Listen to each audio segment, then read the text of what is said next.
அனைவருக்கும் வணக்கம். பாரம்பரிய திருவள்ளுவர் குலவம்சம் பிரசன்ன ஜோதிடர் சுப மாரிமுத்து திருப்பூரிலிருந்து இந்த பதிவு உங்களுக்காக. ஐயா வணக்கங்க ஐயா.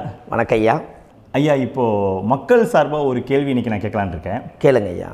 ஐயா அதாவது இந்த ஜாதகத்தில் முடக்கு இருக்கு, ஜாதகத்தையும் முடக்கிருச்சு, கண்டிப்பாக அதனால் வாழ்க்கையில் நிறைய பிரச்சனைகள் அப்படின்னு சொல்லி நிறைய பேர் கேட்குறாங்க. கண்டிப்பாங்க ஐயா. இந்த முடக்குங்கிறது என்னங்க ஐயா? அதற்கும் கர்மாவுக்கு ஏதாவது சம்மந்தம் இருக்காங்க ஐயா?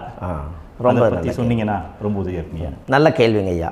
இந்த கர்மாவே முதல் எங்கேருந்து வருது அப்படிங்கிறது தான் இப்போ நம்ம சொல்ல போகிறோம். இது வரைக்கும் எத்தனையோ கருத்துக்களெல்லாம் நீங்கள் இந்த உலகத்தில் கேட்டிருப்பீங்க. ஆனால் இந்த பதிவில் நீங்கள் பொறுமையோடு இந்த கருத்தை ஒரு இனிமையோடு நிதானமாக கேட்டிங்கன்னா உங்களுடைய ஊழ்வினை கர்மா எங்கிருந்து உருவாச்சு, இதனுடைய இந்த கர்மானால் நாம் என்ன கஷ்டப்படுறோம், நாம் இந்த பூமியில் பிறக்கிறதுக்கு என்ன வரம் வாங்கி வந்தோம், நம்ம பாவ புண்ணியமெல்லாம் ஜாதக கட்டத்தில் போய் எப்படி எடுக்கிறது, நம்மளுடைய தோஷம்னு சொல்கிறோமே அந்த தோஷம் எப்படி கிரியேட் ஆகுது, நம்ம இந்த பூமியில் பிறக்கும்போது கொண்டு வந்த கர்மாவா, இல்லை கடவுளே நம்மளுக்கு ஒரு தண்டனையாக கொடுத்த கர்மாவா, இல்லை நம்ம இந்த பூமிக்கு வந்ததுக்கு அப்புறம் செய்த கர்மாவா, இது எல்லாத்தையுமே நம்ம பொறுமையாக கேட்கணும்னா கண்டிப்பாக இந்த பதிவை நீங்கள் பொறுமையோடு கேளுங்க. உங்களுக்கு இதில் ஒரு பெரிய ஒரு ரகசியம் ஒன்று அடங்கியிருக்குது. அந்த ரகசியத்தை தான் இன்றைக்கி இந்த உலகத்துக்கு அரங்கேற்றம் பண்ணுறேன். இந்த முடக்கு நம்ம ஐயா கேட்டதில் ஒரு அற்புதமான ஒரு விஷயம் என்ன அப்படின்னு கேட்டிங்கன்னா, முடக்குங்கிறது அந்த காலத்தில் பெரிய திறமையை கட்டி போட்டு வச்சுட்டா நம்மனால் அது இயங்க முடியுமா? முடியாது இல்லைங்களா ஐயா? முடியாது. அப்போது அதே மாதிரி ஜாதக கட்டத்தில் நமக்கு வேண்டிய யோகத்தை கடவுளே நம்மளுக்கு நாம் செய்த பாவத்தினால அது முடக்கி வச்சிருச்சுன்னா அந்த பாவகத்தை அந்த ஜாதகர் அனுபவிக்க முடியுமா? அனுபவிக்க முடியாது. அப்போது அந்த அனுபவிக்க முடியாமல் வெளி உலகத்தில் போய் நம்ம தேடி போன பிறவியில் செய்த பாவத்தை இந்த பிறவியில் நீங்கள் தேடி கண்டுபிடிச்சி வாழ்க்கையில் நீங்கள் எப்போ மேலுக்கு வர்றது? அப்போது அந்த கர்மா 12 ராசி கட்டத்துக்குள்ள 27 நட்சத்திரத்தில் 9 கிரகங்களுக்குள்ள ஒரு பெரிய ஒரு ஆத்துமாத்துமான கர்மா, உங்கள் பூர்வ ஜென்ம கர்மா இதுக்குள்ளே எங்கேயோ ஒரு இடத்துல முடங்கியிருக்குது. இந்த முடக்கை மட்டும் உங்கள் ஜாதகத்தில் நீங்கள் கண்டுபிடிச்சிட்டிங்கன்னா ஹைலைட்டாக வாழ்கிறதுக்கு, இந்த உலகத்தில் சுதந்திரமான வாழ்க்கை வாழ்கிறதுக்கு ஒரு மிகப்பெரிய பொக்கிஷம் உங்கள் ஜாதகத்துக்குள்ளேயே இருக்குது. அப்போது அந்த ஜாதகத்துக்குள்ளே நாம் போன பிறவியில் நம்ம கர்மா நாம் என்ன செய்திருப்போன்னு உங்களுக்குள்ளே பெரிய குழப்பம் இருக்கும்.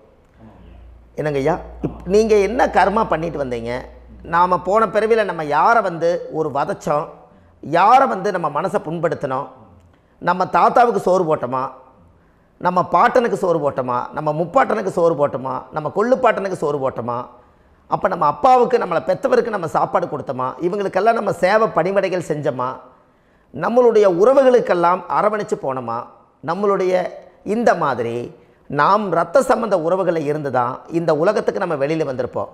அப்போது வெளியில் நீங்கள் நிற்கிறீங்க, அப்படியே மேலே போய் பார்த்தீங்கன்னா ஒரு 7 தலைமுறையில் ஒவ்வொருத்தரும் செய்த கர்மாவெல்லாம் நம்ம பிளட்டு ரிலேட்டிவாக இப்போ நீங்கள் கரண்ட்டில் இருக்கிறவங்ககிட்ட தான் டெபாசிட் பண்ணியிருக்கோம்.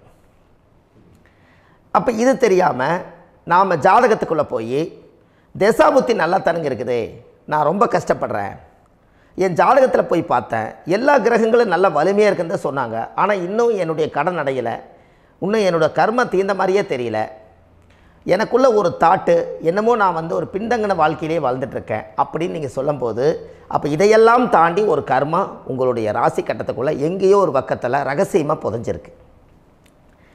அப்போது அந்த ரகசியமாக புதைஞ்சிக்கக்கூடிய அந்த முடக்கு தான் இன்றைக்கி இந்த உலகத்துக்குள்ளே நீங்கள் தெரிஞ்சுக்கக்கூடிய விஷயம். அப்போ அந்த முடக்குங்கிறது ஒன்று உண்மை. இந்த உலகத்துக்கு நம்மளை எல்லாத்துலேயும் நல்லா யோசிச்சு பாருங்கள். 12 ராசி கட்டம் இருக்குதுங்களா ஐயா? ஆமாங்க ஐயா. ஆனால் கிரகம் எத்தனை இருக்குதுங்க? 9 தான் இருக்குங்க ஐயா. ஆமாம், 12 ராசிக்கு 12 கட்டத்துக்கு 12 கிரகம் கொடுத்துருக்கலாமல்ல கடவுள். அப்போ ஏன் 3 கட்டத்தை மட்டும் எம்டி பண்ணி மீதி 9 கிரகத்தை வச்சுக்கிறாருன்னா, அப்போ நாம் செய்த 3 தலைமுறை கர்மாவுக்கு அது எந்த கட்டம் பிளாக் ஆகுதோ அந்த கட்டத்துக்குள்ளே ஏதோ ஒரு ரகசியம் இருக்கிறனால தானே எங்கேயோ ஒரு பக்கத்தில் நீங்கள் கண்டிப்பாக கர்மாவில் மாட்டுவீங்கிறது கடவுளே படைச்சு தானே இதை உருவாக்கியிருக்காரு. 12 ராசிக்கு 12 கட்டம் கொடுத்துருந்தா எங்கே நீங்கள் சுற்றி வந்தாலும் ஏதோ ஒரு வீட்டுக்குள்ளே போய் உட்காந்துக்கலாம். ஆனால் ஒரு வீடு சுத்தமாக இருக்குது, ஒரு வீட்டில் 4 கிரகம் இருக்குது, ஒரு வீட்டில் 3 கிரகம் இருக்குது, ஒரு வீட்டில் 5 கிரகம் இருக்குது, ஒரு 3 வீடு 4 வீடு காலியாக இருக்குது. அப்போ எங்கேயோ ஒரு ராசி கட்டத்துக்குள்ளேயே கடவுளுடைய கர்மா விளையாட்டு, அது ரகசிய விளையாட்டு தான். அப்போது இந்த இடத்துல தான் உங்கள் ஜாதகத்தில் முடக்கு இருக்குது. இந்த முடக்கை நீங்கள் எப்படியெல்லாம் அதை ஆராய்ச்சி பண்ணி கண்டுபிடிக்க முடியும் அப்படிங்கிற ஒரு விஷயத்தை தான் இன்றைக்கி நம்ம இந்த உலகத்துக்குள்ளே இதை நுழைக்க போகிறேன். இப்போ அப்பா செய்த பாவம்னு ஒன்று இருக்குமில்லங்க ஐயா, நம்ம அறியாத வயசில் தெரியாதில்ல, அப்பா செய்த பாவம் ஒன்று இருக்கும். அப்பாவுடைய சொத்து பிள்ளைக்குத்தானா, அப்பாவுடைய பாவம் பிள்ளைக்குத்தானே, என்னங்க ஐயா? சரி, அப்போ தாத்தா இருக்கிறாரு, தாத்தாவுடைய கர்மா உயிர் எங்கே எழுதி வைக்கிறாருங்க? அப்போது மகனை விட்டுறாரு. அப்போ தாத்தா மாதிரியே முகம் இருக்குது, தாத்தா மாதிரியே அவருடைய நடை உடை பாவனை இருக்குது, அவர் தாத்தாவுடைய ஜீனு தான் அப்படின்னு இவர் சொல்லும்போது, அப்போ தாத்தாவுடைய சொத்து பேரனுக்கு சொந்தம்னா தாத்தாவுடைய பாவம் எங்கே போகுங்க? Very good. அப்போ அப்போது இந்த கர்மா எப்படி டிரான்ஸ்ஃபர் ஆகுதுன்னு உங்களுக்கு தெரியுதா? அப்போ நீங்கள் போன பிறவியில் அந்த தாத்தாவுடைய பேரனை நீங்கள் பிறக்கிறதுக்கு கர்மம் உங்களை செயல்பட வச்சுருக்குது. அதனால் நீங்கள் தாத்தாங்கிறீங்க. அதனால் அந்த கௌரவமை எங்கள் தாத்தா சம்பாரித்த சொத்து நான் தான் அனுபவிக்கணுங்கிற விதியை நீங்கள் உருவாக்கிறீங்க. அப்போது இந்த ஜாதகத்தில் அந்த ஊழ்வினை தோஷந்தான் ஏதோ ஒரு வழியில் உங்களை கர்மாவை செயல்படுத்துது.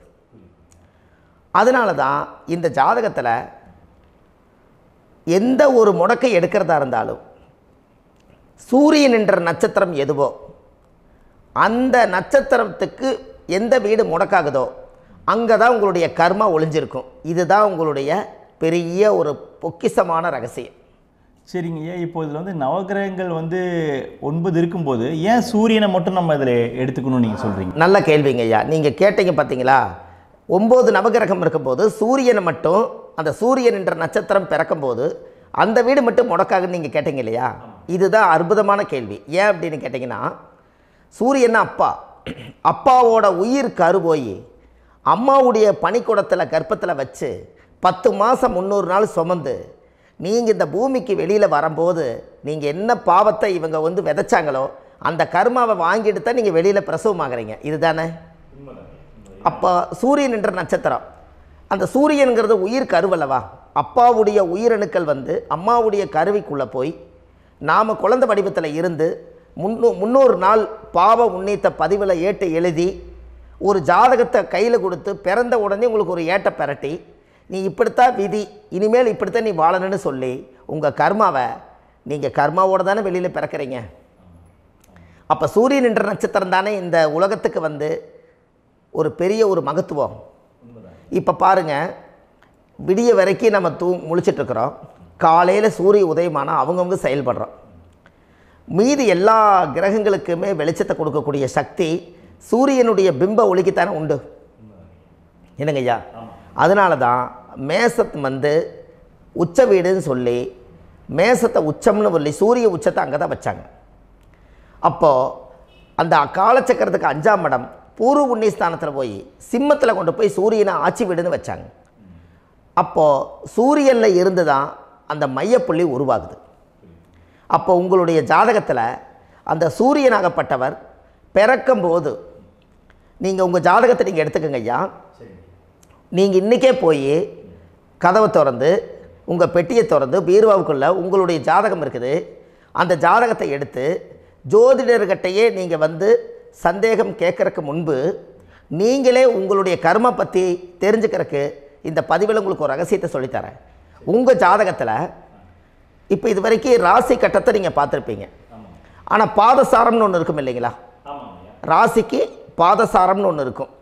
சூரியன் என்ன நட்சத்திரத்தில் இருக்குது, சந்திரன் என்ன நட்சத்திரத்தில் இருக்குது, செவ்வாய் என்ன நட்சத்திரத்தில் இருக்குது, புதன் என்ன நட்சத்திர காலில் நிற்குது, இதெல்லாமே அந்த சாரம் இல்லாத ஜோதிடம் சோரம் போய்விடும். அதனால் அந்த சாரத்தில் நிற்கிது பார்த்தீங்களா கிரகம், அதில் இப்போ நீங்கள் உங்களுடைய ராசி கட்டத்தை ஓப்பன் பண்ணுங்கள். இதில் ராசி கட்டத்தில் சூரியன் என்ற நட்சத்திரம்னு ஒன்று இருக்கும் இல்லைங்களா? அது எதுவாக வேணாலும் இருந்துட்டு போட்டோம். அந்த நட்சத்திரம் தான் நீங்கள் பிறக்கும்போது தாயுடைய கருவறைக்குள்ள கரு உருவான நட்சத்திரமே அதுதான். புரிஞ்சுங்களா ஐயா? பிறக்கும்போது நீங்கள் அந்த கருவுடைய நட்சத்திரம் அப்பா வந்து கருவை உருவாக்கி கர்மாவை விதைச்சது அந்த சூரியன் என்ற நட்சத்திரம் தான். அந்த வீட்டுக்கு தான் இந்த ராசி கட்டத்தில் உங்களுக்கு முடக்கு உருவாகுது. புரிஞ்சுங்களா ஐயா? அப்போது ஒரு ஜாதகத்தில் சூரியன் என்ற நட்சத்திரம் எதுவோ அதுதான் உங்களுடைய கர்ம நட்சத்திரம். இப்போ நம்ம பிறக்காதுக்கு முன்னாடி அப்பா கட்டத்தில் அந்த கர்ம டெபாசிட் ஆகிருக்கும். அதை ட்ரான்ஸ்ஃபர் எப்படி பண்ணுறாரு? அவருக்கு ஒரு கல்யாணம் மூச்சு, அவர் குடும்ப வாழ்க்கையில் வாழ்ந்து நம்மளோட உயிர் கருவை கொண்டு போய் ஊராம் பொண்ணை கல்யாணம் பண்ணி பொண்டாட்டின்னு எடுத்துக்கொண்டு அந்த பொண்டாட்டிங்கிற உரிமையாகி இவருடைய உயிர் கரு உருவாகி வாரிசுகள் வெளியில் வருது. அதானங்க ஐயா? அப்போது அந்த சூரியன் என்ற நட்சத்திரம் தான் இந்த உலகத்தில் ஒரு பிரம்மாண்டமான நட்சத்திரம். இந்த நட்சத்திரம் உங்கள் மனசுக்குள்ளே ஏதாவது இருந்துச்சுன்னா உங்கள் வீட்டில் ஏதாவது ஒரு நல்ல விஷயங்கள் நீங்கள் பண்ணுறதா இருந்தால் அந்த கர்மா நட்சத்திரம் சூரியனுடைய நட்சத்திரம் இருக்குது பார்த்தீங்களா, அந்த நட்சத்திரத்தில் எந்த ஒரு சேவைகளும் செய்யக்கூடாது. அதுதான் கர்மா. அதை போய் நீங்கள் ஆக்டிவேட் பண்ணி விட்டீங்கன்னா அது முன்னோர்களை வந்து நீங்கள் வந்து தொந்தரவு பண்ண மாதிரி. அந்த கர்ம நட்சத்திரம் தான் உங்கள் வாழ்க்கையில் அது புதஞ்சிருக்கிறதா. இப்போ குழந்தை பிறந்தாலோ சீர் சீமந்தங்கள் நீங்கள் செய்கிறதாலோ கல்யாணம் முக்கிறதுனாலோ உங்கள் ஜென்ம நட்சத்திரத்தன்னைக்கு கல்யாணம் பண்ண வேணாம்னு சொல்லிக்கிறாங்கல்லங்க. உங்களுக்கு ஜென்ம நட்சத்திரத்துக்கு முன்னாடி உங்களை உருவாக்குன நட்சத்திரம் தான் ஜென்ம நட்சத்திரம். அப்போ சூரியன் என்ற நட்சத்திரம் அப்பாவுடைய ஜென்ம நட்சத்திரமாக அந்த ஊழ்வினை கர்மம் செயல்படுது. அப்போ அந்த முடக்கு யார் வழியில் வந்தது? முன்னோர்கள் வழியில் வந்தது. முன்னோர்கள் கட்டி வச்சது யாரைய? குலதெய்வத்தை. அப்போ அந்த குலதெய்வத்தை போய் சாமிக்கு போய் வீடு வாசல்லாம் வலித்து குலதெய்வத்தை போய் தேங்காய் பழம் பூ மாலை கல்கண்டு வாங்கி அர்ச்சனை பண்ணி ஒரு அன்னதானம் ஒன்று பண்ணிவிட்டு சாமிக்கு பொங்கல் வச்சு நைவேத்தியம் பண்ணிவிட்டு உங்கள் ஜாதகத்தை வச்சு பூஜை பண்ணிவிட்டு வாங்க. அதுக்கப்புறம் தான் உங்கள் கர்மாவை கண்டுபிடிக்கிறதுக்கு வழியே பிறக்கும். குலதெய்வத்தை வணங்காமல் கோவிந்தா கோவிந்தா என்று பல தெய்வத்தை வணங்கினாலும் பலனொன்றும் இல்லைன்னு அந்த காலத்தில் முன்னோர்கள் சொல்லி வச்சுக்கிறாங்களா இல்லைங்களா? அதனால் கண்டிப்பாக அதை கண்டுபிடிச்சி நீங்கள் அதுக்கு ஒரு நைவேத்தியம் பண்ணால் மட்டும்தான் முதல்ல உங்கள் 5ஆம் பாவம் முன்னோர்கள் அது வேலை செய்யும். குலதெய்வ ஆலயத்துக்கு போயிட்டு வாங்க. போயிட்டு வந்துட்டு இந்த கர்மவினை தோஷத்தை நிவர்த்தி பண்ணுறதுக்குண்டான சரியான பரிகாரத்தை நம்ம எடுப்போம். அப்போது உண்மையாலுமே ஒரு ராசி கட்டத்துக்குள்ளே இந்த மாதிரி ஒரு அந்த கர்ம தோஷம் இருப்பதனால இந்த கர்மா தோஷத்துக்கு அந்த முடக்க தோஷங்கிறத நீங்கள் எடுத்து அதை கண்டுபிடிச்சி அந்த சூரியன் என்ற நட்சத்திரம் எந்த ராசி கட்டத்தில் போய் முடக்காயிருக்குதோ அந்த முடக்கு எந்த பாவகம் வந்து நம்மளுக்கு லாக் ஆகிருக்குதோ அந்த பாவகத்துக்கு உண்டான பரிகாரங்கள் அதுக்குரிய ஸ்தலங்கள் அந்த கோவில்களில் போய் சுவாமிக்கு தேங்காய் பழம் பூமாலை கல்கண்டு வாங்கி அர்ச்சனை பண்ணி நீங்கள் அந்த கோவிலுக்குள்ளே போய் உட்காந்து சாமி கும்பிட்டு வந்தீங்கன்னா உங்களுடைய ஜாதகத்தில் இருக்கக்கூடிய அந்த முடக்கு தோசை நீங்கி வாழ்க்கையில் நீங்கள் எதை சாதிக்க வந்தீங்களோ அந்த சாதனையை நீங்கள் சாதிச்சிட்ருப்பீங்க. புரிஞ்சுங்களா ஐயா? ஏன் அப்படின்னா அந்த முடக்கு நட்சத்திரத்துக்குள்ளே தான் ஒரு தோஷம் இருக்குது. இப்போ அந்த காலத்தில் பாருங்கள் ஐயா, முன்னோர்கள் எல்லாம் நிறைய பேர் கோவில் கட்டி வச்சுட்டு போயிருக்காங்களா இல்லைங்களா? இந்த கோவில் எதுக்காக கட்டி வச்சுக்கிறாங்கன்னா அவங்க கட்டினவங்களுக்கும் அந்த முடக்கு தோஷம் இருந்திருக்குது. ராஜாக்கள் இருந்திருக்குது, மன்னர்கள் காலத்தில் இருந்திருக்குது, ஜமீன்தார் காலத்தில் இருந்திருக்குது. இப்போ அவங்களுடைய அமைப்புகள் எல்லாமே முன்னோர்கள் என்னமோ அறியாமல் தெரியாத தன்னடக்கம் இல்லாத ஒரு கர்மாவை இவங்க செஞ்சிட்டாலும் அதுக்குரிய பரிகார ஸ்தலங்களை கொண்டு போய் அந்த காலத்திலே ஜாதகம் பார்த்து நம்ம வந்து முன்னோர்களுடைய பாவத்தை நாம் செய்த பாவத்தையும் தீர்த்துட்டு நமக்கு கீழே அடுத்த சந்ததிகள் அடுத்த தலைமுறைகள் வந்தாலும் இந்த கோவில்களுக்கு வந்து விளக்கு போட்டு சாமி கும்பிட்டு இந்த மண்ணை மிதிச்சிட்டு போனால் அன்னையோடு அந்த கர்மா தீருங்கிறது அந்த காலத்திலேயே முடக்கு தோசை பரிகாரத்தை கோவில் வழியில் அந்த காலத்தை திசை திருப்பி வச்சுருக்காங்க. அப்போ நீங்கள் கோவிலுக்கு போகாமல் கண்டிப்பாக இந்த பரிகாரத்தை நீங்கள் உடைக்க முடியாது. ஏன் உடைக்க முடியாதுன்னா இப்போ நீங்கள் எத்தனை வருஷம் வாழ்கிறீங்க ஐயா? 120 வருஷமே வச்சுக்கோங்க. சூரியன் திசை 6 வருஷம், சந்திரன் திசை 10 வருஷம், செவ்வாய் திசை 7 வருஷம், ராகு திசை 18 வருஷம், குரு திசை 16 வருஷம், சனி திசை 19 வருஷம், புதன் திசை 17 வருஷம், கேது திசை 7 வருஷம், சுக்கிரன் திசை 20 வருஷம். இப்போ நான் சொன்ன டோட்டலெல்லாம் கூட்டிங்கன்னா 120 வருஷம் வரும். இது ஒரு மனிதர் பிறந்து பூரண ஆயுளோடு வாழ்ந்தால் இந்த 120 வருஷம் வாழ்ந்தால் அவர் இந்த பூலோக பதவி விட்டு சிவலோக பதவி போயிடுவார். அதுக்கு பேர் தான் பூரண ஆயுள் என்று பொருள். அப்போ இந்த பூரண ஆயுளை வாழ்ந்தவருக்கு 120 வருஷம். கோயில் எத்தனை வருஷம் வாழுதுங்க ஐயா? கோயில் பழங்காலத்து கோயிலெல்லாம் எத்தனை வருஷம் வாழுதுங்க? 12 வருஷத்துக்கு கும்பாபிஷேகம். அது ஓகே, அது பரவாயில்ல. 12 வருஷத்துக்கு ஒருக்கா பழசை புதுப்பிச்சு கும்பாபிஷேகம் பண்ணி மறுபடியும் அதுக்கு பவர் ஊட்டி சக்தி ஊட்டி அதுக்கு உருவேற்றுறாங்க. நான் சொல்கிறது கோயில் 5000 வருஷம் 4000 வருஷம் பெரிய பெரிய சித்தர்கள், மகான்கள், ரிஷிமார்கள், யோகிகள், சித்தர்கள் இவங்களெல்லாம் போய் கோவில்லையே சிவனையும் பெருமாளையும் வழிபாடு பட்டுட்டு கோவில்லையே ஒரு ஓரத்தில் ஜீவசமாதி ஆயிட்டாங்கன்னு பழைய கால கோயிலில் சித்தர்கள் குடியிருக்காங்களா இல்லைங்களா? இருக்காங்கல்லங்க ஐயா. அப்போது நாம் 120 வருஷம் வாழ்கிறோம், கோவில் 5000 வருஷம் வாழுது. எங்கே சக்தி அதிகமாக இருக்குன்னு சொல்லுங்க? கோவிலில் தாங்க ஐயா. கோயில் தான், அதில் ஒன்றும் மாற்றம் இல்லைங்களே. கோவில் தாங்க. அப்போ கோவிலில் தான் அந்த சக்தி இருக்குதுன்னு நீங்கள் சொல்கிறீங்க. அப்போ உங்களுடைய கர்மாவை உடைக்கிறதுக்கு 120 வருஷம் பெருசா 5000 வருஷம் பெருசான்னு சொல்லுங்கள்? 5000 தாங்க. அப்போ 5000 வருஷம் உள்ள அலைகள் வந்து எத்தனை அந்த சிவனுக்கு இப்போ சிவன் கோயிலே உங்களுக்கு முடக்கு தோஷத்துக்கு ஒரு கோயில் வருதுன்னு வச்சுக்கோங்க. அந்த கோவிலில் எத்தனை முடக்குகளுக்கு உண்டான கோவில்கள், எத்தனை பழங்களை ஊற்றி சாமிக்கு அபிஷேகம் பண்ணியிருப்பாங்க, எத்தனை பால் கூட ஊற்றிருப்பாங்க, பன்னீர், தேன், இளநீ, மஞ்சள் நீர், திருமஞ்சனம், அபிஷேகம், பொங்கல், நைவேத்தியம் இத்தனையும் செஞ்சு அந்த சிவனை வந்து சிவனாக பார்த்து அந்த கருவறைக்குள்ள ஒரு கிராணங்கள் வரும்போதும் கூட பாதுகாப்பு பண்ணி வச்சு நல்ல சக்தியோடு அந்த கருவறையை புத்தியோடு அவங்க வேலை செஞ்சு அந்த காலத்தில் வச்சுருக்காங்களா இல்லைங்களா? அப்போது நம்ம வீட்டை அவ்வளோ சுத்தமாக வச்சுருக்க முடியுமா? என்னதான் வாஸ்து இருந்தாலும் முடியாது இல்லைங்களா? அப்போது அவ்வளவு ஒரு பவர்ஃபுல்லான கோவில் அந்த முடக்கு தோஷத்துக்குள்ளே ரகசியமாக அந்த கோயில் அடங்கியிருக்குது. உங்கள் ஜாதகத்துக்குள்ள உண்மையாலுமே ஊழ்வினை கோயில், கர்மவினை கோயில் அதுக்குள்ளே இருக்குது.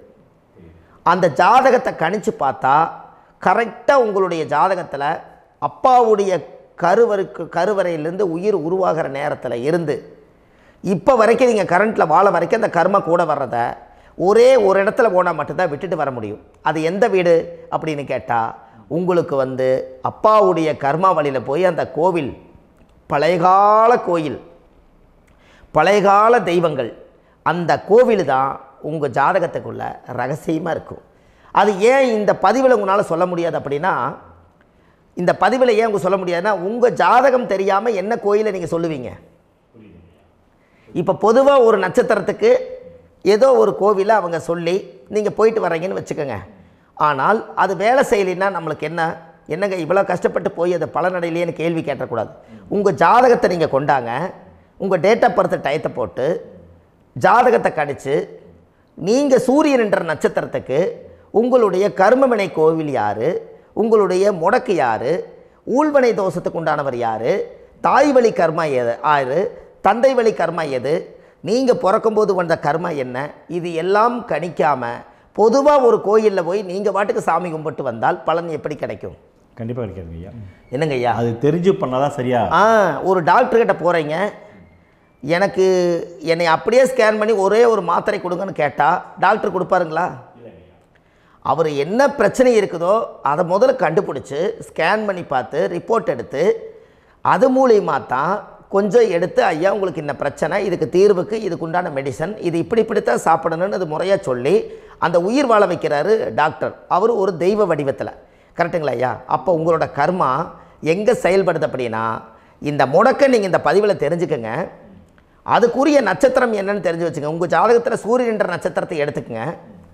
அந்த வீட்டுக்கு முடக்க இந்த பதிவில் எந்த வீடு லாக் ஆகிருக்குதுங்கிறத நான் உங்களுக்கு இந்த வீட்டில் சொல்கிறேன். அந்த வீட்டு நீங்கள் பாருங்கள், உங்களுடைய லக்கணத்துக்கு அது எந்த வீடு. இப்போ லக்கணத்துக்கு ஒரு 7வது வீடுன்னே வச்சுக்கோங்க. அப்போ லக்கணத்துக்கு 7வது வீடே முடக்கு. அப்படி ஒரு முடக்கு ஆகிப்போச்சுன்னா ஒரு ஜாதகத்தில் லக்கணம் தான் 1, 7ஆம் இடம்ங்கிறது மனைவி ஸ்தானம். ஒரு ஆணுடைய ஜாதகத்துக்கு 7ஆம் இடம் தான் மனைவி. அவருக்கு நல்ல மனைவி அமையாமல் ஆடம்பரம் இருந்தும் வீடு அரண்மனை மாதிரி இருந்தும் அந்த மனைவியை ஒரு சந்தோஷமாக அவர் அனுபவிக்க முடியாது. புரிஞ்சுங்களா ஐயா? சந்தோஷமாக அனுபவிக்க முடியாது. ஏன் அப்படி? 7ஆம் இடத்துல தான் அவரோட கர்மா உட்கார்ந்துருக்குது. கரெக்டாக சொன்னீங்க. 7ஆம் இடத்துல தான் அந்த கர்மா உட்கார்ந்துருக்குது. அப்போ அந்த 7ஆம் இடத்துல இருக்கக்கூடிய அந்த கர்மா போன பிறவியில் நீ மனைவிக்கு சோறு போடாமல் மனைவியை கட்டி வச்சு அடிக்கிறதும், மனைவியை துன்புறுத்துறதும், அந்த மனைவி இருக்கவே இன்னொரு வாழ்க்கைக்குள்ளே போகிறதும், இங்கே வாழ வேண்டிய தாம்பத்திய சந்தோஷத்தை கொண்டு போய் இன்னொரு இடத்துல கொடுக்கறதும், தெரிஞ்சிருந்தே நம்மளுடைய மனசுக்குள்ளே திருடுத்தனமாக வாழ்கிறதும், இது எல்லா கர்மாவும் போன பிறவியில் நாம் செய்த ஊழ்வினை கர்மா தான் உங்கள் ஜாதகத்தில் 7ஆம் இடம் முடக்கு. அப்போ அந்த 7ஆம் இடம் முடக்காக இருந்துச்சுன்னா கண்டிப்பாக உங்கள் ஜாதகத்தில் நீங்கள் என்ன அனுபவிச்சிட முடியும்? நல்ல நண்பர்கள் கிடைக்க மாட்டாங்க, நல்ல ஒரு பார்ட்னர்ஷிப் அமையாது, நல்ல ஒரு நட்பு வட்டங்களில் எதையும் அனுபவிக்க விடாது, ஒரு அங்கீகாரமான உறவுகளில் போய் நம்ம ஸ்ட்ராங்காக நிற்க முடியாது. 7ஆம் இடம் என்பது தாம்பத்திய வாழ்க்கை, பூர்த்தி இல்லாத வாழ்க்கையாக இருக்கும். இப்படியெல்லாம் அந்த ஜாதகத்தில் ஒரு பொதுவாக ஒரு ஜாதகத்தில் 7ஆம் பாவம் முடக்காயிட்டால் இந்த கர்மாவை அவர் அனுபவிச்சுக்கிட்டே இருப்பார். இது எப்போத்தான் அதுக்கு ஒரு தீர்வு வேணுங்க ஐயா? அந்த கோயில் எதுன்னு நீங்கள் கரெக்டாக சொன்னீங்க. இப்போ இது மனிதனால் செயல்படுது. மனிதர்கள் தான் கோயிலை கட்டி வச்சாங்க. தெய்வத்தை விட ஒரு காலத்தில் மனிதர்களுக்கு மகிமை ஜாஸ்தி. ஏன்னா சாதாரண ஒரு மண் பூமியாக இருந்த இடத்த மனிதர்கள் தான் கோயில் கட்டி ஒரு மகிமைப்படுத்தி புண்ணியம் பண்ணி வச்சாங்க. மனிதர்களுக்கு சக்தி அதிகம்தான், ஆனால் பிரபஞ்சத்துக்கு அதை விட சக்தி அதிகமல்லவா? ஐயா, நீங்கள் கோவிலுக்கு போய் அந்த கர்மா உடைக்கிறதுக்கு கோவிலில் சக்தி இருக்குது, ரைட்டு. ஆனால் நம்ம வீட்டுக்கும் கோயிலுக்கும் ஒரு மிகப்பெரிய தொடர்பு என்னென்னா, அந்த கோயில் கட்டுறவங்க எல்லாமே பழைய காலத்து கோயிலெல்லாம் பாருங்கள், பஞ்சபூதத்தை வச்சு கட்டியிருப்பாங்க. பஞ்சபூதத்தை வச்சு தான் கட்டுவாங்க கோயில். அது உங்களுக்கு தெரியணும் இல்லைங்களா? பஞ்சபூதம்னா நீர், நெருப்பு, காற்று, பூமி, ஆகாயம். இந்த பஞ்சபூதத்தினுடைய சக்திகள் எல்லாம் ஒரே நேர்கோட்டுக்கு என்னைக்கு வருதோ அன்னைக்கு தான் அந்த கோவிலுடைய பாலக்கால் போட்டு 1000-2000 வருஷம் நிலச்சி நிற்கிறது. காரணம், இந்த பிரபஞ்சத்தில் பஞ்சபூதம் எப்படி நிலச்சி நிற்குதோ அதுபோல் 5000 வருஷம் நிற்கிறதுக்கு அந்த பஞ்சபூத சக்தி வச்சு தான் சாமி சிலையை பிரதிஷ்டை பண்ணி வச்சுருப்பாங்க. அதனால தான் இந்த கோயில்கள் எல்லாம் 5000 வருஷமாயும் எத்தனையோ கிராணங்களை எல்லாம் தப்பிச்சிருக்கிறதுக்கு காரணம். அப்பேற்பட்ட புண்ணிய ஸ்தலம் உங்களுக்கு எதுன்னு தெரியணுமல்லவா? என்னங்க ஐயா? அப்பேற்பட்ட புண்ணிய ஸ்தலம் உங்களுக்கு எதுன்னு தெரிஞ்சால் தானே நீங்கள் போய் செய்ய முடியும், இல்லாட்டி கண்டிப்பாக தெரியாது. அப்போ இந்த முடக்கு தோஷத்தை கடவுள்கிட்ட கொண்டு போய் ஒப்படைக்கணும். நாம் பிறக்கும் போது கொண்டு வந்த கர்மாவை நாம் இருக்கும் காலத்தில் கொண்டு போய் இந்த கர்மாவை சுத்தப்படுத்தி, நீங்கள் பாவ ஆத்மாவை இந்த பூமியில் பிறந்து பூலோகத்தில் எல்லா புண்ணியத்தையும் செஞ்சுட்டு இந்த பூலோகத்தை விட்டு நீங்கள் போகும்போது புனித ஆத்மாவாக போகணுன்னா உங்கள் கர்மாவை கொண்டுட்டு போகாதீங்க, கர்மாவை நிவர்த்தி செய்யுங்க. என்னங்க ஐயா? அப்போ கர்மாவை சுத்தப்படுத்துங்க. கர்மாவை சுத்தப்படுத்திட்டு உங்களுக்கு பிறக்கிற குழந்தைகளுக்கு அந்த கர்மாவை டிரான்ஸ்ஃபர் பண்ணாமல் உங்களோட நில் பண்ணுங்க. ஒரு உதாரணம் சொல்லட்டுங்களா ஐயா? ஒரு காந்தம் ஒன்று இருக்குது இல்லைங்களா? ஒரு காந்தம்ங்கிறது ஒரு தாத்தாவாக வச்சுக்கோங்க. ஒரு இரும்பை கொண்டு போய் வச்சா ஒட்டு மாட்டாதா? அப்போ ஒட்டுனோடனே காந்தம்ங்கிறது தாத்தா, அவருக்கு பிறந்த வாரிசுக்கு அந்த கர்ம டிரான்ஸ்ஃபர் ஆயிருமா? சரி, இன்னொரு இரும்பை கொண்டு போய் வைங்க, ஒட்டு மாட்டாதா? அப்போ அது பேரனுக்கு வைங்க, பேரனுக்கு வந்துருச்சு அந்த கர்மா. இன்னொரு இரும்பு கொண்டு போய் வைங்க, அந்த காந்தத்துக்கு நேர் இன்னொன்று வைங்க, ஒட்டு மாட்டாதா? அப்போ அதை கொண்டு போய் நம்ம கொள்ளு பேரனுக்கு வைங்க. இப்படியே டிரான்ஸ்ஃபர் ஆகி தலைமுறையாக இந்த கர்மா தொடர்ந்துக்கிட்டே இருக்குது. இந்த இடத்துல கொண்டு போய் காந்தத்துக்கு இரும்பு ஒட்டிகிட்டே இருக்குதுல்ல, இந்த இடத்துல ஒரு மரக்கட்டை செஞ்சு கொண்டு போய் கரெக்டாக வச்சுக்கினே போட்டுமா? அந்த மரக்கட்டையை கொண்டு போய் வைக்கிறவர் யார்? மரக்கட்டை வச்சுட்டு அடுத்த வாரிசு புனிதமாக பிறந்துட்டு இந்த மேலே இருக்கிற கர்மாலாம் இந்த அடுத்த இதுக்கு வராதில்ல. இதுதாங்க ஐயா கர்மா. தொடர்ந்து வரக்கூடிய கர்மாவை அதை நில் பண்ணணுங்கிறதுக்கு பேர் தான் இந்த உதாரணத்தை சொன்னவங்களுக்கு. அப்போ நாம் இந்த பூலோகத்தில் நம்ம ஒரு தாயுடைய கருவறையில் இருந்து தொப்புள் கொடி அறுக்கும் நேரம் நாம் என்ன கர்மாவை வாங்கி வந்திருந்தாலும் அதையெல்லாம் ஆராய்ச்சி செய்து ஜாதகத்தில் முழுமையாக கண்டுபிடிச்சி ஒரு காலம் இல்லைனாலும் ஒரு காலம் நம்ம நல்லா இருக்கிறதுக்காக, நம்ம வாரிசுகள் எல்லாம் நலமடைஞ்சு வளமடைஞ்சு வர்றதுக்காக இந்த கர்மா தோஷத்தை கரெக்டாக கண்டுபிடிச்சி சரியான கோவிலுக்கு போய் நீங்கள் கர்மாவை நிவர்த்தி பண்ணி அங்கே பூஜை புனஸ்தானங்கள், சகசரநாம பூஜைகள், ஓமங்கள், வழிபாடுகள் இதெல்லாம் நீங்கள் செஞ்சு உங்களுடைய பாவத்தை எல்லாம் கழித்து உங்கள் ஜாதகத்தவே யோகமாக மாற்ற முடியும். கண்டிப்பாக மாற்ற முடியும். ஏன்னா நம்ம யாரை நம்பி செய்கிறோம்? சரியான கடவுள்கிட்ட வழிகாமிக்க போகிறோம். அப்போ கடவுள் பொய்யாயிருவாரா? ஐயா, நம்ம அதாவது அந்த காலத்தை சொல்லுவாங்க, சத்தியுள்ள சாமி கும்பிட்டு புத்தி உள்ள உள்ளே பெக்கணும்னு சொன்னாங்க. 16 வதபதன்னு பெக்கலை, எல்லாம் அறிவோடு பெற்றாங்க. அதனால் எல்லாமே தாய் தந்தைகள் பேச்சை கேட்டாங்க. அன்றைக்கி எல்லாருமே தாய் தந்தைகளுக்கு தூணாக நின்னாங்க. அப்போ அந்த காலத்தில் சத்தியுள்ள சாமி கும்பிட்டு புத்தி உள்ள உள்ளே பெக்கணும்னு சொல்லி அன்றைக்கி அறிவோடு பெற்று இந்த கர்மாவை ஆளுக்கு ஒரு கர்மாவை டிரான்ஸ்ஃபரை பிரித்து எல்லாரும் சுத்தப்படுத்தினாங்க. இன்றைக்கி நம்ம ஒரு குழந்தை 2 குழந்தை பெற்று வச்சுருக்கோம். அவங்களுக்கே இவ்வளவு கர்மா வந்துருச்சுன்னா இந்த குழந்தைகளுக்கு என்னைக்கு இந்த கர்மாவை போய் கண்டுபிடிச்சி நீங்கள் எப்போ சரி பண்ணுவீங்கன்னு. அப்போ இந்த வாழ்க்கையில் ஏதோ ஒரு பிரபஞ்ச சக்தி நம்மளை அறியாமல் என்னமோ ஒரு இயக்கத்தில் கொண்டு போய் விட்டுருச்சுங்களா? அப்போ இனிமேலாவது இந்த கர்மாவில் இருந்து கண்டிப்பாக நம்ம நிவர்த்தி ஆகணும்னு சொன்னால் இந்த முடக்கு தோஷத்தை யாரெல்லாம் கண்டுபிடிச்சி இந்த ஊழ்வினை கர்மாவில் இருந்து நாம் கருவறையில் சுமக்கும் போது 10 மாதம் நீங்களாம் என்னென்ன நினச்சிருப்பீங்க? அதாவது கருவறைக்குள்ள கருப்பாக ஒரு பிண்டம் இடப்பக்கம் கிடக்கையில் இந்த பூமிக்கு வரும்போது நீங்கள் என்னென்ன நினச்சிருப்பீங்க? இந்த பிறந்ததுக்கு அப்புறம் வந்து தான் அம்மா தெரியுது, அப்பா தெரியுது, தாத்தா தெரியுது, பாட்டி தெரியுது, இந்த உலகத்தில் கண்கொள்ளாத காட்சிகள் எல்லாம் தெரியுது, எல்லாம் தெரியுது. ஆனால் 10 மாதம் உங்கள் வாழ்க்கையில் நீங்கள் இருக்கும்போது நீங்கள் என்னென்னலாம் நினச்சி இந்த பதிவில் இறைவன் கொடுத்தாரோ அதையெல்லாம் அனுபவிக்கத்தான் வந்தீங்க. அதுக்கு இடையில இருக்கிறதான கர்மா. இந்த ஒரு விஷயம் உங்களுக்கு கிடச்சிருச்சுன்னா நீங்கள் எல்லாருமே ராஜயோகமாக பிழைப்பீங்கள்ல. இதில் ஏழை பணக்கார யாரையுமே சொல்ல வரல. அவங்க பிறக்கும்போது புண்ணியத்தை பொறுத்து தான் போன ஜென்மத்தில் நம்ம என்ன புண்ணியங்கள் பண்ணி வச்சோமோ அந்த புண்ணியத்தில் இன்றைக்கி நல்லா வாழ்கிறாங்க. ஒருத்தர் கேட்டார், என் ஜாதகத்தில்ங்க எங்கூட படித்தவர் இடம் வாங்கிட்டார், வீடு வாசல் கட்டிட்டார், தொழில் பண்ணிட்டார், நல்லா இருக்கார், ஆனால் நான் இன்னும் அப்படியே தான் இருக்கிறேங்கன்னு ஒருத்தர் கேட்டார். அதுக்கு ஒரு கருத்து என்னென்னா, டேட் ஆஃப் பர்த் ஒன்று தான், டைம் ஒன்று தானே வச்சுக்கோங்க. அவங்க அப்பா செஞ்ச புண்ணியம் வேறு, நீங்கள் செஞ்ச பாவங்கள் வேறு. அவர் செஞ்ச புண்ணியத்தினால அவருக்கு எல்லாமே முன்னாடி கிடைக்குது. நீ கர்மாவெல்லாம் கழிச்சிட்டினா பின்னாடி கிடைக்க போகுது.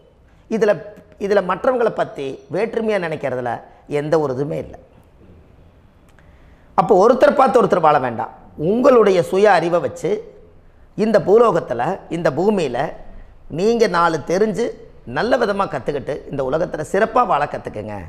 அதுக்கு அந்த ஊழ்வினை தோஷத்தை கண்டுபிடிங்க. உங்களுக்குன்னு ஒரு முடக்கு இருக்குதுங்கிறத இன்றைக்கி நீங்கள் எழுதி வைங்க. அதை எப்படியாவது கண்டுபிடிங்க, அதை தேடுங்க. ஒரு முறை நீங்கள் ஜாதகத்தை கொண்டு வாங்க. அந்த ஜாதகத்தை கொண்டு வந்து உங்கள் பாவகத்தில் எத்தனாம் பாவம் முடக்காயிருக்குதுன்னு பாருங்கள். அந்த பாவகம் முடக்காயிருச்சுன்னா உங்கள் வாழ்க்கையில் அதிலிருந்து உங்களால் வெளியில் வரவே முடியாது.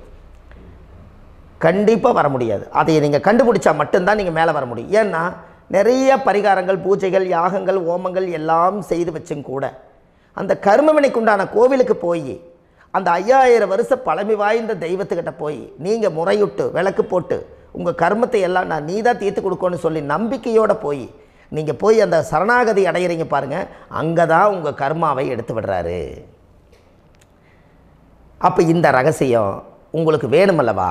அப்போ உங்கள் ஜாதகத்தில் எங்கே முடங்கி இருக்குது, அதுக்குரிய கோவில்கள் எல்லாம் என்ன, அதுக்கு தான பரிகாரம் என்ன, அதுக்கு நீர் பரிகாரம் என்ன, யாத்திரை பரிகாரங்கள் என்ன, நீங்கள் வீட்டில் இருந்தே செயல்படுத்தக்கூடிய பரிகாரங்கள் என்ன, பரிகாரம் கோவிலுக்கு போய்த்தான் நடக்குமா, இல்லை நாம் வீட்டில் வச்சு வணங்குறதுனால நடக்குமா, நாம் செய்யக்கூடிய தர்ம பரிகாரங்கள் என்ன, தான பரிகாரங்கள் என்ன, இப்படி பல விதமாக இருக்கிறனால உங்கள் ஜாதகத்துக்கு எந்த மாதிரி பரிகாரம் கனெக்ட் ஆகுதுங்கிறது தெரியணும்.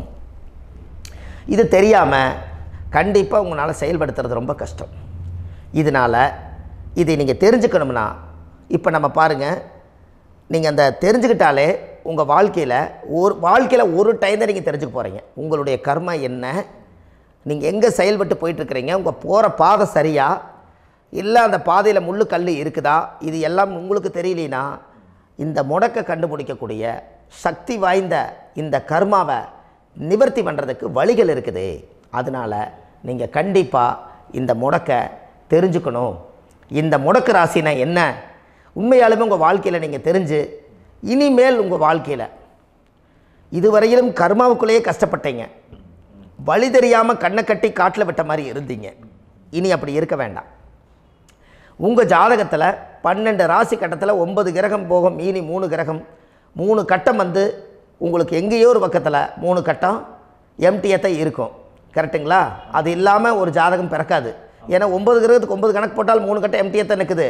அந்த கட்டத்துக்குள்ளே எந்த நட்சத்திரத்தில், எந்த சாரத்தில், எத்தனாவது டிகிரியில், எத்தனாவது பாத சாரத்தில், எத்தனை வெகுளையில், எத்தனை செகண்டுக்குள்ளே இந்த கர்மா உள்ளே புகுந்து உங்களை செயல்படுத்துதுங்கிறத கண்டிப்பாக உங்கள் ஜாதகத்தை கொடுங்க. பார்த்து இந்த விஷயத்தை சொல்கிறேன். நீங்கள் அந்த இடத்துக்கு போய் நிவர்த்தி பண்ணிவிட்டு உங்கள் வாழ்க்கையில் கொஞ்சம் காலம் வாழ போகிறீங்க. பாருங்கள், பிறந்ததுலேருந்து 20 வருஷத்துக்குள்ளே இளமையாக வாழ்கிறீங்க, குழந்தையாக வாழ்கிறீங்க. 20லேருந்து 40 வயசுக்குள்ளே தான் உங்களுக்கு ஒரு பொண்ணை பார்த்து கல்யாணம் பண்ணி ஒரு கரு உருவாக்குறீங்க. அதுக்கப்புறம் 40லேருந்து 60க்குள்ளே குழந்தை பெற்று கடமை முடிச்சிடுறீங்க. 60 வயசுக்கு மேலே ரிட்டையர்ட் ஆகிடுறீங்க. இந்த 20க்கும் 60க்கும் இல்லாத 20லேருந்து இந்த 40 வயசுக்குள்ளே உங்களோட தேடல் என்னவோ அது வாழ வேண்டிய சுகபோகமான வாழ்க்கை எல்லாமே அந்த 40க்குள்ளே தான் இருக்குது. இந்த 40க்குள்ளே இருக்கக்கூடிய வாழ்க்கையை இந்த கர்மா தெரியாமல் காலத்தை வீணாக்க வேண்டாம். வாழ வேண்டிய வயசில் நீங்கள் வாழணும். அதுக்குரிய கர்மாவை நீங்கள் சுத்தப்படுத்துங்க. எப்படியெல்லாம் நீங்கள் சந்தோஷமாக வாழ்கிறீங்கன்னு எனக்கு ஒரு தகவல் கொடுங்க. வேறு லெவலில் நீங்கள் இருப்பீங்க. கண்டிப்பாக இந்த பதிவில் உங்களுக்கு நான் இந்த விஷயத்தை கொடுக்க போகிறேன். இந்த முடக்கு நட்சத்திரங்கள் என்ன அப்படிங்கிறத இந்த பதிவில் நீங்கள் ஒரு நோட் ஒன்று எடுத்துக்கோங்க, குறித்து வச்சுக்கோங்க. இதில் இருந்து அவங்கவுங்களுக்கு முடக்கு நட்சத்திரம் என்னங்கிறத இந்த பதிவில் நான் உங்களுக்கு கொடுக்குறேன். இந்த வீடு தான் அது முடக்குங்கிறத சொல்கிறேன். இதையெல்லாம் நீங்கள் தெரிஞ்சு உங்கள் ஜாதகத்தவே நீங்கள் முடக்கு எடுத்து கண்டிப்பாக உங்கள் வாழ்க்கையில் நீங்கள் நல்லா இருப்பீங்க. அதுக்கு ஒரு நோட் எடுத்து வச்சுக்கோங்க. இது வரைக்கும் கர்மாவை பற்றி நம்ம பேசினோம். உங்கள் ஜாதகத்தில் சூரியன் என்ற நட்சத்திரத்துக்கு தான் முடக்குன்னு சொன்னீங்களே, எந்த வீடுங்கிற ரகசியத்தை இன்றைக்கி நம்ம எல்லோரும் தெரிஞ்சுக்கலாமா? இத்தனை காலமாக நீங்கள் தெரிஞ்சுக்காத ஒரு ரகசியத்தை இன்றைக்கி உங்கள் ஜாதக கட்டத்தில் நீங்களே முடக்க கண்டுபிடிச்சி அதுக்குண்டான பலனை தேட போகிறீங்க. அந்த தேடல் தான் உங்களை கொண்டு போய் உட்கார வைக்க போகுது. ஒரு உதாரணம், உங்கள் ஜாதகத்தில் பாதசாரம் இருக்குது அல்லவா? அந்த பாதசாரத்தில் சூரியன் என்ற நட்சத்திரம், சூரியன் நின்ற நட்சத்திரம் பாதசாரத்தில் கரெக்டாக எடுங்க. சூரியன் என்ற நட்சத்திரம் மக நட்சத்திரமாக இருந்தால் அது மேச வீடு தான் முடக்கு. அந்த மேசத்தில் அந்த முடக்காயிட்டா உங்கள் லக்கணத்துக்கு அது எத்தனாம் பாவம்னு பாருங்கள். அந்த பாவகத்தை நீங்கள் அனுபவிக்க முடியாமல் தவிச்சுக்கிட்டு இருப்பீங்க. செவ்வாய் என்பது யார்? பூமிகாரகர். பூமியில் பிரச்சனை, சொத்து பிரச்சனை, குழந்தை பாக்கி பிரச்சனை, உங்கள் வாழ்க்கையில் அண்ணன் தம்பி பிரச்சனை, பங்காளி பிரச்சனை, சனி அங்கே நீசமாக இருக்கிறதுனால இந்த மாதிரி எல்லாம் நிறைய பிரச்சனைகளெல்லாம் அங்கே மேசத்தில் உங்களுக்கு அது கர்மாவால் ஆக்காயிருக்கும். அது சட்டச்சிக்கல் பிரச்சனை. செவ்வாய் என்பது போலீஸு, சட்டம், இது எல்லாமே இருக்கும். அப்போ அதையெல்லாம் நீங்கள் சுத்தப்படுத்தினா தானே நீங்கள் நல்லா இருக்க முடியும். அப்போ கண்டிப்பாக ஒரு முறை உங்களுடைய லக்கணத்துக்கு இந்த பாவகம் முடங்கி போனதுனால தான் இதெல்லாம் நீங்கள் அனுபவிக்க முடியாமல் ரொம்ப கஷ்டப்படுறீங்க. கண்டிப்பாக இது எல்லாம் கண்டுபிடிங்க. அதுக்கு சரியான பரிகாரத்தை நம்ம எடுப்போம். இப்போ மக நட்சத்திரத்தை இவ்வளவு நேரம் நீங்கள் கேட்டிருந்தீங்க. மக நட்சத்திரத்தினுடைய பதிவு முடிஞ்சு அடுத்த பதிவில் பூர நட்சத்திரத்தை பற்றி நீங்கள் முழுமையாக பார்க்கலாம். நம்ம ஆன்லைன்லேயே ஜாதகம் பார்க்குறோம். உங்கள் date of birth, time, place கொடுத்தீங்கன்னா போதும். உங்களுக்கு ஜாதகத்தை கணிச்சு ஃபோன்லேயே உங்களுக்கு கர்ம ராசி கண்டுபிடிச்சி உங்களுக்கு உண்டான கர்ம பரிகாரத்தை சொல்லி உங்கள் வாழ்க்கையில் ஒரு வெளிச்சத்தை கொண்டு வர்றதுக்கு என்றைக்கும் உங்களுக்கு உறுதுணையாக இருப்பேன். நீங்கள் கண்டிப்பாக இந்த பதிவுகள் எல்லாம் இது உங்களுக்காகத்தான். இது அதிகாலை நேரத்தில் பிரம்ம முகூர்த்தத்தில் இந்த பதிவை உங்களுக்கு முழுமையாக சமர்ப்பணம் பண்ணுறேன். இதை இதை வழி நடத்தி இதைய எப்படியெல்லாம் இந்த முடக்க கண்டுபிடிச்சி இப்படியெல்லாம் பேச வச்சு அழகு பார்க்க நம்ம முன்னோர்களுடைய ஆசீர்வாதமும் இந்த முடக்க கண்டுபிடிச்ச குருமார்களும் அவங்களுடைய குடும்ப பாரம்பரிய வம்சாவளிகளும் எல்லாருமே நல்லா இருக்கணும். அதுக்காக இந்த நேரத்தில் நான் வந்து அடியேன் சுப மாரிமுத்தாக இருந்து திருப்பூர்லேருந்து இந்த பதிவை உங்களுக்கு நான் கொடுக்குறேன். கண்டிப்பாக இந்த முடக்கு கோயிலுக்கு, இந்த முடக்கு தோஷத்துக்கு உண்மையான பரிகாரங்கள், எளிமையான பரிகாரங்கள் நீங்களே வாழ்க்கையில் செஞ்சு ஆதிகால பரிகாரங்கள் உங்கள் மனசுக்குள்ளே இருக்குது. அதை செயல்படுத்தினா மட்டும் போதும்.